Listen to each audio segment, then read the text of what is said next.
كل سنة وانتم بألف خير بمناسبة حلول شهر المغفرة والرحمة والعتق من النار، شهر رمضان الكريم. النهاردة ان شاء الله عامله لكم ألذ قطايف ممكن تعملوها في حياتكم، سهلة جدا جدا جدا، بدون بيض وبدون حليب وبدون سميد وبدون كمان بيكربوناتو. يعني الموضوع سهل جدا جدا في خطوات بسيطة، وكمان محسوبة السعرات عشان خاطر الشهر الكريم. شفتوا انا بحبكم ازاي؟ حبوني بقى انتوا كمان، واعملوا لايك، والاول مره تشوفوا قناتي اعملوا اشتراك، ويلا بينا على طول على الخطوات والمقادير عشان نعمل احلى قطايف في الدنيا. يلا بينا. حاجه يا حبايب قلبي، هناخد المقادير سكرين شوت كما تعودنا، ويلا بينا على اسرع واسهل قطايف ممكن تعملوها في الحياه.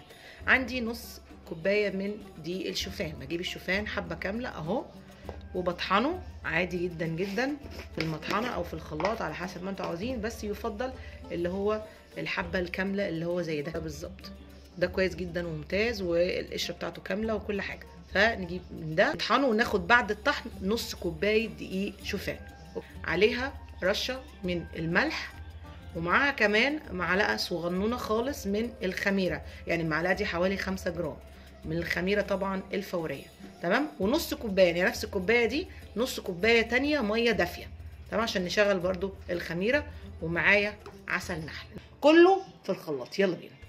عندي نص كوبايه دي الشوفان اللي عندي، هنزل بيها كده. بسم الله الرحمن الرحيم. ادي نص كوبايه الميه الدافيه المايله شويه للسخونيه اهي. الخميره اللي عندي الفوريه معلقه، بصوا صغنونه خالص ازاي، حطيناها كده.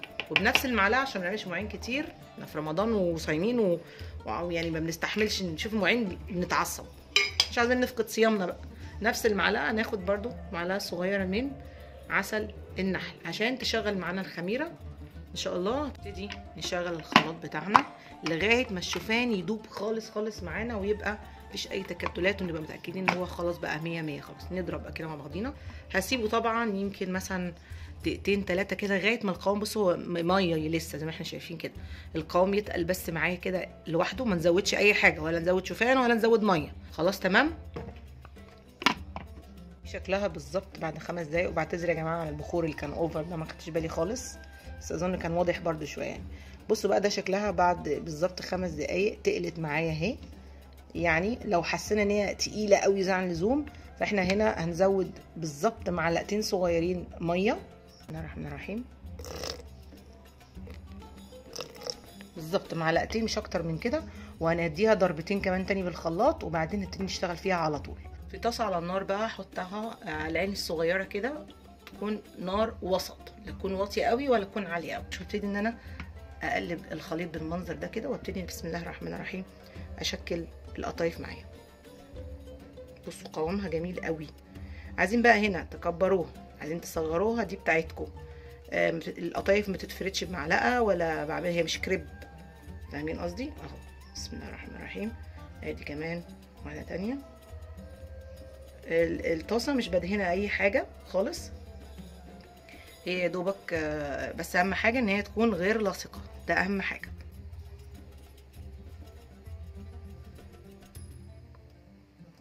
مش هعمل اي حاجه. بصوا القطايف مش زي مثلا زي الكريب اللي انا ممكن اقلبها على الناحيه التانية، او او مثلا زي البان كيك نفس الكلام. لا، هي القطايف بتتساب كده وهي لوحدها خلاص بتاخد لون من تحت، وبتدي اول ما تبتدي تطلع معايا فقاقيع هعرف ان انا كده ماشيه صح. هتطلع فقاقيع معايا، والاحساس اللي هو العجين ده اللي هو المبلول ده على الوش ده، اول ما ابتدي ينشف معايا يبقى انا كده خلاص وصلت للقوام المظبوط للقطايف. بصوا ابتدت تطلع معايا بابلز كده بسيطه كده من فوق، يبقى انا كده ماشيه صح. تابعوا معايا ان شاء الله لحظه بلحظه، وهنوريكم ان شاء الله القطايف هتستوي ازاي. خلاص زي ما احنا شايفين كده ابتدت تطلع فقاقيع، ولسه عجين طري كده من تحت. دي لسه طبعا، بصوا مجرد ما لمست دي اهي لسه، دي استوت ودي لسه، على حسب النار عندي عامله ازاي والدنيا ماشيه معايا ازاي. فدي كده بسم الله الرحمن الرحيم ابتدي ان انا اسلكها كده عشان بس اتاكد ان القطافيه معايا ما تتحرقش مني ولا اي حاجه. كده كده النار هاديه، انا عايزاه لونها يبقى فاتح. بصوا كده ما شاء الله لا قوه الا بالله معايا. طبعا القطايف اللي تطلع احطها على طول في فوطه، وعلى طول اغطيها عشان ما تنشفش مني ولا تشقق اهو. طبعا سخنه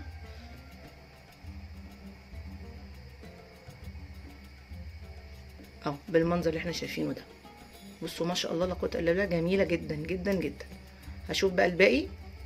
التانيين برضو ابتدوا يعملوا معايا فقاقيع كده. اخد بالي بس النار ما تبقاش عاليه. بصوا هي من هنا من تحت ابتدت تطلع فقاقيع، لكن الوش لسه عجين زي ما احنا شايفين، ونفس الكلام هنا. تمام. بصوا اهو.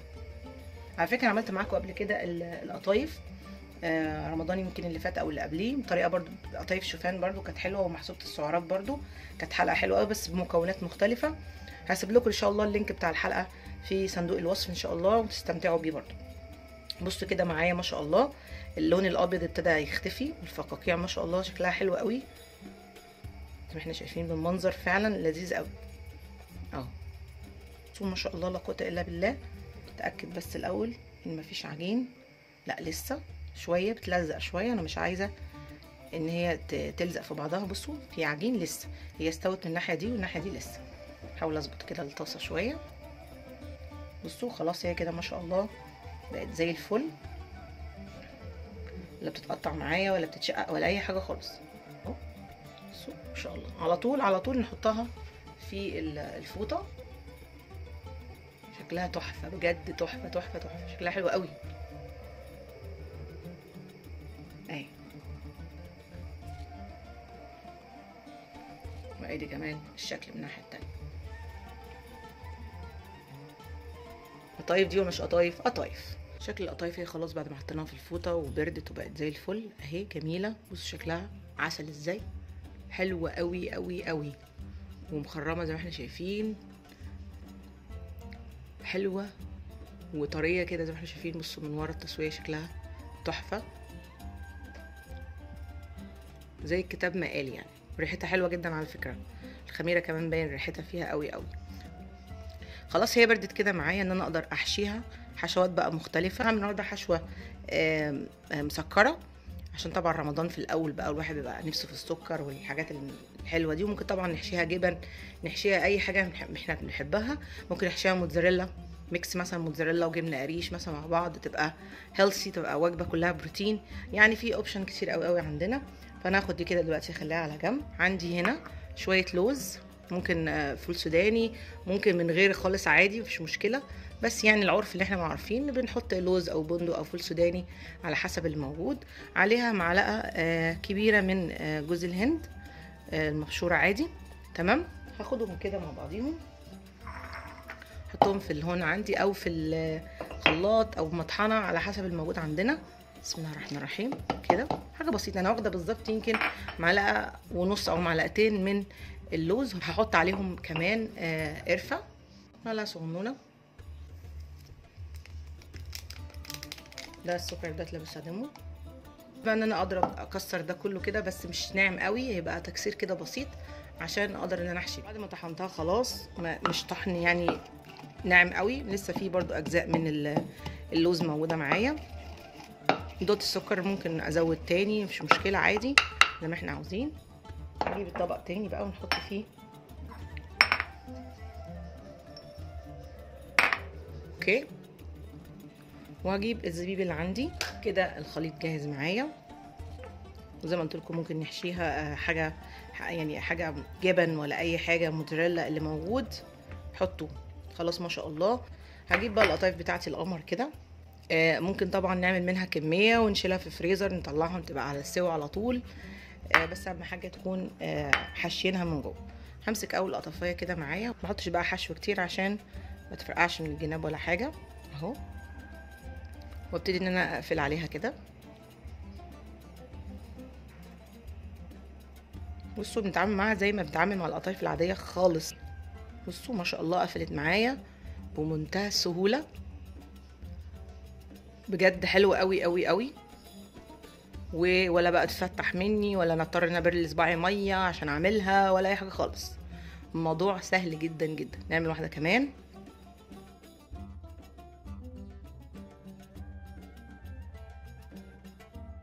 ما شاء الله لا قوه الا بالله زي الفل، ولا بتفك ولا اي حاجه خالص. خلص بقى الكميه كلها ان شاء الله وارجع لكم. خلصت بقى الكميه كلها، اتبقى معايا دول اقدر استخدمهم تاني، احط عليهم مثلا جوز هند تاني ولا حاجه، واحشي بيهم قطايف تاني المره القادمه ان شاء الله.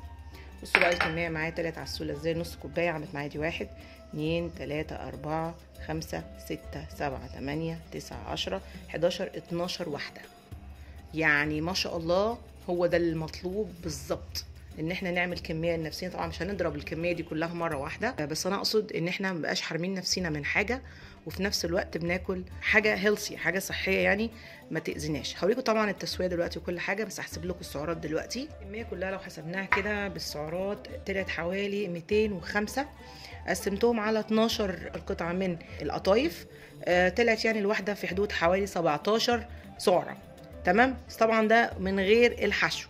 يعني الحشو حسبة مثلا ممكن ال 17 دول يوصلوا ل 20 ل 22 ل 25 سعرة، فده هايل لوحده. على فكرة هي ممكن تتاكل كده تبقى طعمها حلو شبه البان كيك، بس احنا عشان عايزينها تبقى اكثر قرمشه بقى وكده، فاقول لكم على طريقتين للتسويه. ممكن نسويها في الفرن، وممكن طبعا نسويها في الاير فراير. مش هسويها كلها، احط بس شويه كده من الزيت، طبعا زيت زيتون او زيت جوز هند او زيت اي زيت تفضلوه، يعني مش لازم الزيت اللي انا بستخدمه ده.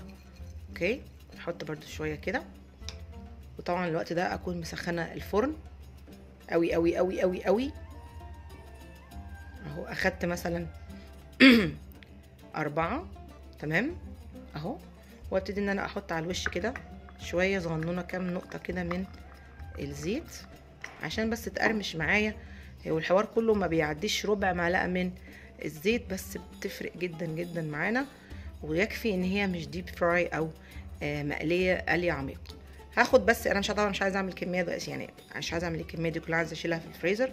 فاخد 2 احطهم في الاير فراير، و2 احطهم في الفرن. دي شكلها بعد ما طلعت من الاير فراير والفرن. بصوا ال2 الاولين دول بتوع الاير فراير، ودول الفرن. مش شايفه اي اختلاف، بس الفرق في التوقيت. يعني ده بالظبط الاير فراير اخده 5 دقايق على درجه حراره 180، في الفرن اخد حوالي يمكن 10 دقايق او 12 دقيقه على درجه حراره 180 بس، مفيش اي حاجه تاني. فيعني هنحب ندلعها شويه كده، مش هنزودها برده قوي ان هي اكيد مسكره.